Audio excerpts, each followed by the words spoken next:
Friends, important amendments to the CGST Act 2017 have been notified via Notification 39/2021 dated 21st of December 2021.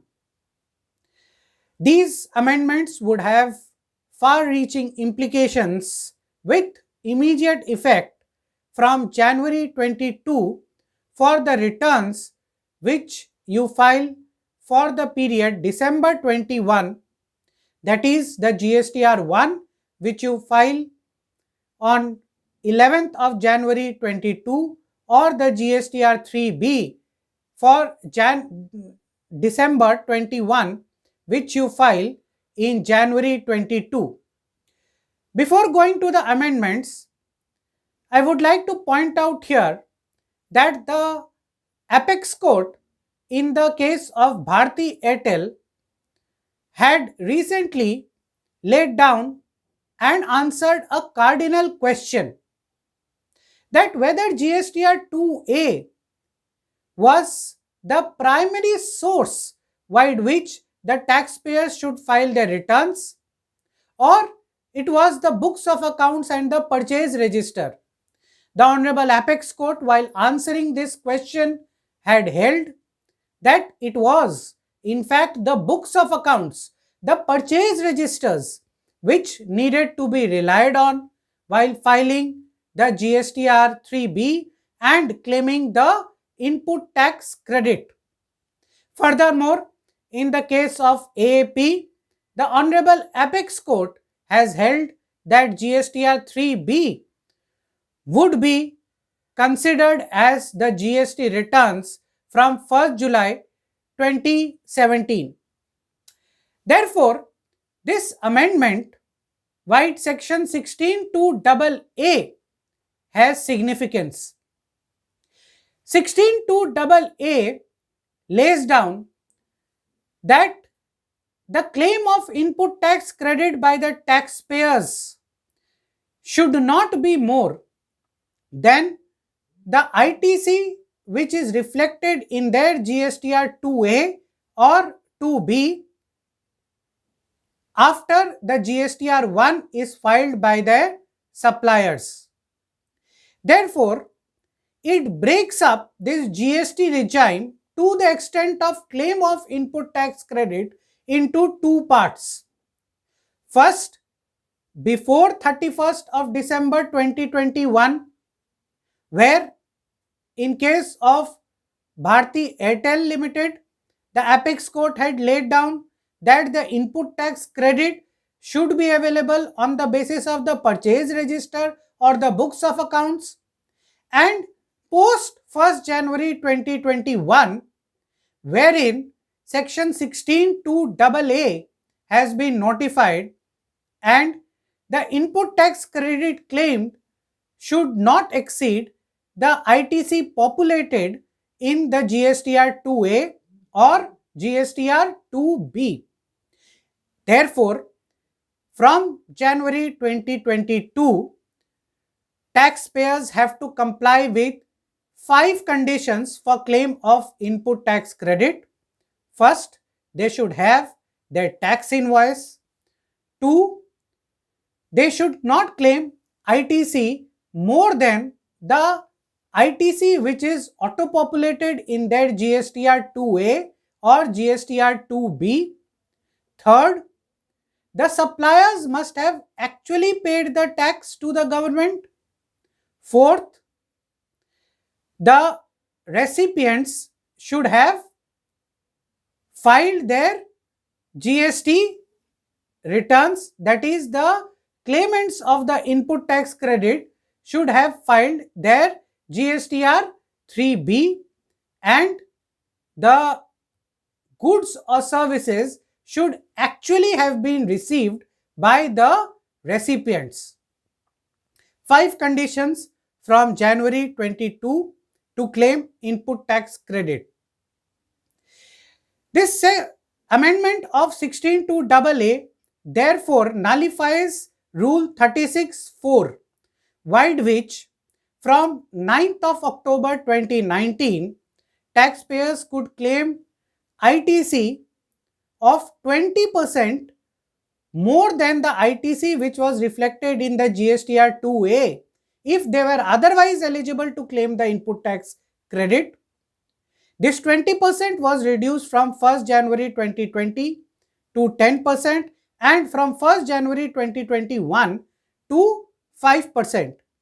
As of now, therefore, if month on month you are claiming input tax credit more to the extent of 5% than what was reflected in your GSTR 2A or 2B, from January 2022, you shall not be allowed to do it.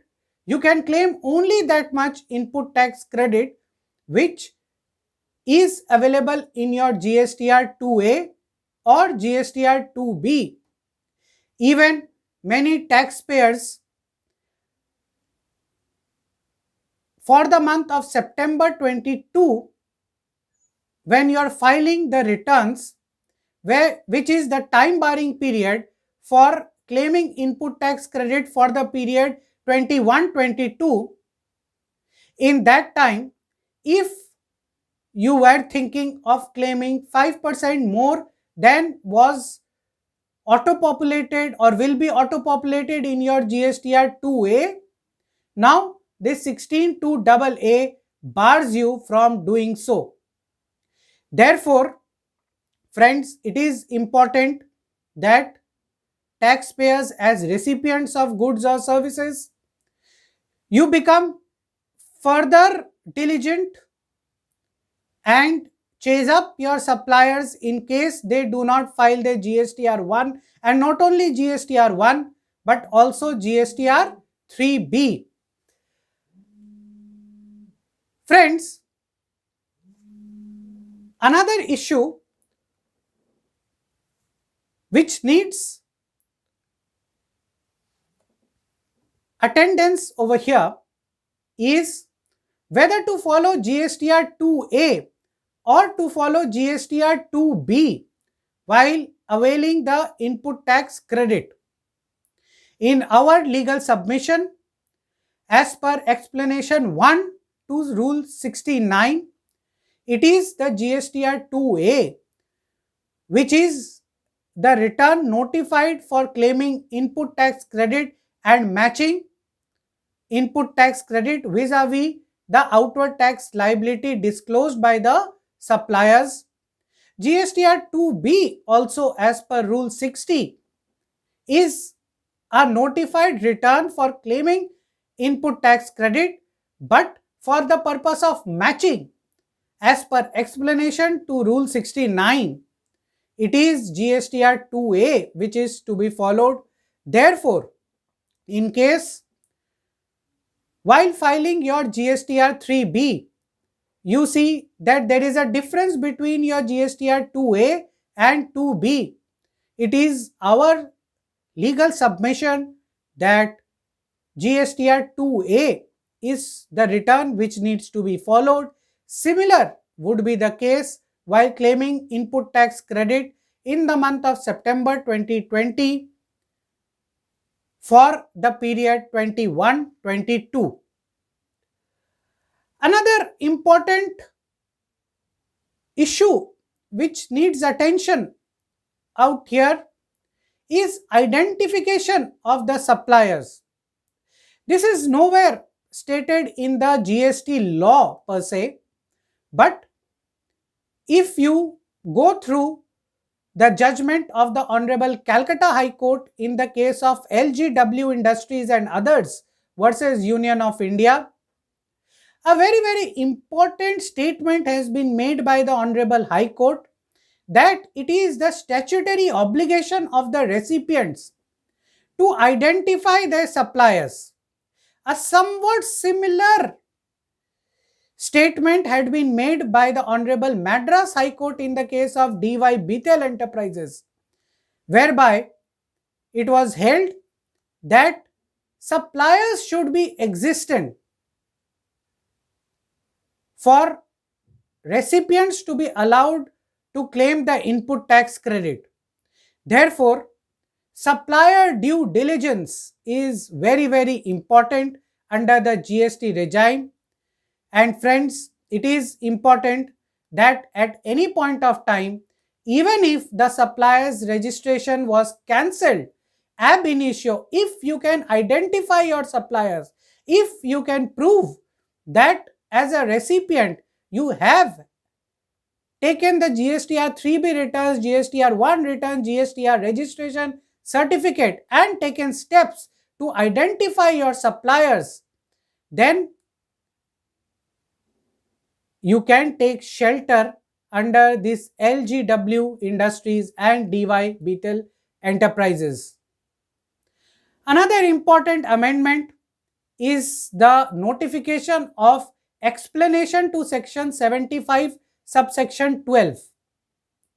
75 subsection 12 is relating to the determination of tax liability in addition to section 73 and 74 and notwithstanding section 73 or 74.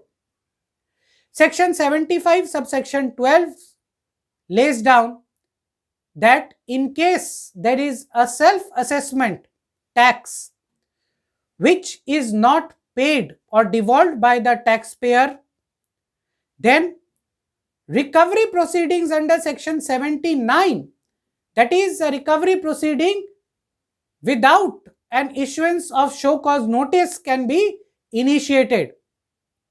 And explanation to section 75 subsection 12 lays down that any difference between GSTR 1 and 3B to the extent of outward tax liability would be considered to be self-assessment tax. Therefore, from January 22, in case, say for example, you have not reported a credit note, erroneously you have forgotten to report a credit note under GSTR 1, which leads to a difference between the outward tax liability as per GSTR 1 and GSTR 3B, then recovery proceedings can be initiated against you as a supplier of goods or services without the issuance of a show cause notice. Therefore, in view of such stringent conditions, it is our advice that in case there is a material difference between 1 and 3B, which has happened due to an error, it is important that before filing 3B, you make a petition to before the department stating the facts and why there would be difference between 1 and 3B. This may result in non-initiation of recovery. Another suggestion is that you pay off this excess tax liability in that month and thereafter in the next month in GSTR 1 and 3B you make the respective adjustments. However, how these explanation to 75 subsection 12 would be acted on by the field formations is to be seen.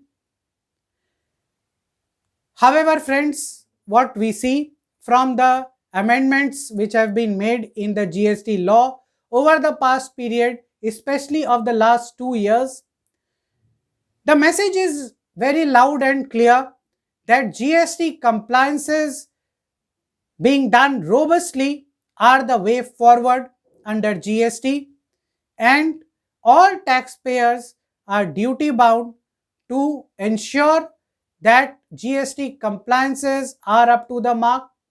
Otherwise, it may result in issues. Therefore, it is important that GST, which is a business tax, is to be taken as seriously as the business itself, and the benefits of GST can be reaped through robust tax compliances. Stay tuned for future videos and thank you very much for listening. Thank you very much.